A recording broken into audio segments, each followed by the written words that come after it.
Assalamualaikum warahmatullahi wabarakatuh. Perkenalkan, nama saya Muhammad Abdullah dari kelompok 9. Di sini saya akan mempresentasikan materi mengenai hubungan industrial. Yang pertama adalah mengenai latar belakang. Keharmonisan di lingkungan kerja antara perusahaan dan pemilik perusahaan sangat didambakan oleh pihak pemilik usaha maupun semua pihak yang terlibat, baik secara langsung maupun tidak secara langsung.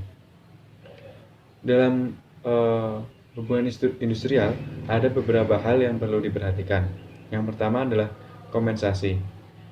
Masalah yang sering timbul adalah karena perusahaan tidak membayar upah atau gaji karyawan sesuai dengan peraturan yang telah ditetapkan oleh pemerintah.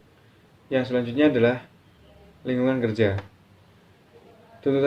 Tuntutan karyawan juga seringkali menyangkut fasilitas kerja yang dimiliki, misalnya masalah dalam pengamanan kerja. Yang ketiga adalah diskriminasi. Maksudnya ada perbedaan perlakuan, diskriminasi antara karyawan yang tidak adil dan tidak wajar. Misalnya perbedaan perlakuan karena suku bangsa, agama, warna kulit. Dan yang keempat atau yang terakhir adalah pemutusan hubungan. Artinya, pihak manajemen melakukan pemutusan hubungan kerja karena suatu hal. Misalnya karena Anda akan mengurangi kapasitas produksi. Yang selanjutnya adalah pengertian hubungan industrial. Dalam pengertian umum, dikatakan bahwa hubungan industrial adalah hubungan kerja antara pemilik, manajemen, karyawan, dan pemerintah yang diikat dalam suatu perjanjian kerja dalam suatu wilayah atau wilayah tertentu. Sedangkan menurut undang-undang, pengertian hubungan industrial adalah suatu sistem hubungan yang terbentuk antara para pelaku dalam proses produksi, barang atau jasa yang terdiri dari unsur pengusaha, pekerja atau buruh, dan pemerintah yang didasarkan nilai-nilai Pancasila dan Undang-Undang Dasar Negara Republik Indonesia tahun 1945. Hubungan industrial dilaksanakan melalui beberapa sarana. Yang pertama adalah serikat pekerja atau serikat buruh. Yang kedua adalah organisasi pengusaha. Yang ketiga adalah lembaga kerja sama bipatrit. Yang keempat adalah lembaga kerja sama tripatrit. Yang kelima adalah peraturan perusahaan. Yang keenam adalah perjanjian kerja bersama. Yang ketujuh adalah peraturan perundang-undangan ketenagakerjaan. Dan yang kedelapan adalah lembaga penyelesaian perselisihan hubungan industrial. Yang selanjutnya adalah C, pengertian serikat pekerja. Pengertian serikat pekerja sendiri adalah organisasi yang dibentuk oleh karyawan dan merupakan wakil karyawan guna membantu menyelesaikan permasalahan antara karyawan dengan pengusaha atau pemilik. Menurut undang-undang, pengertian serikat pekerja adalah organisasi yang dibentuk dari, oleh, dan untuk pekerja, baik di perusahaan maupun di luar perusahaan, yang bersifat bebas, terbuka, mandiri, demokratis, dan bertanggung jawab guna memperjuangkan, membela, serta melindungi hak dan kepentingan pekerja, serta meningkatkan kesejahteraan pekerja. Menurut undang-undang, hal yang perlu ada dalam perjanjian kerja adalah yang pertama, hak dan kewajiban pengusaha. Yang kedua, hak dan kewajiban serikat kerja, serikat buruh atau pekerja atau buruh. Yang ketiga adalah jangka waktu dan tanggal mulai berlakunya perjanjian. Yang keempat adalah tanda tangan para pihak yang membuat perjanjian tersebut. Penyebab adanya perselisihan hubungan industrial adalah yang pertama, perselisihan mengenai hak. Yang kedua, perselisihan kepentingan. Yang ketiga, perselisihan pemutusan hubungan kerja. Dan yang terakhir atau yang keempat adalah perselisihan antar serikat pekerja, serikat buruh hanya dalam satu perusahaan. Pihak-pihak yang terlibat dalam hubungan kerja, yang pertama adalah pemilik perusahaan, yang kedua adalah karyawan, yang ketiga adalah manajemen, dan yang keempat adalah pemerintah. Mungkin itu yang dapat saya sampaikan, selanjutnya akan dilanjutkan oleh Saudari Melisa. Selanjutnya, saya akan menjelaskan mengenai penyelesaian perselisihan perburuhan menurut Undang-Undang Nomor 2 Tahun 2004.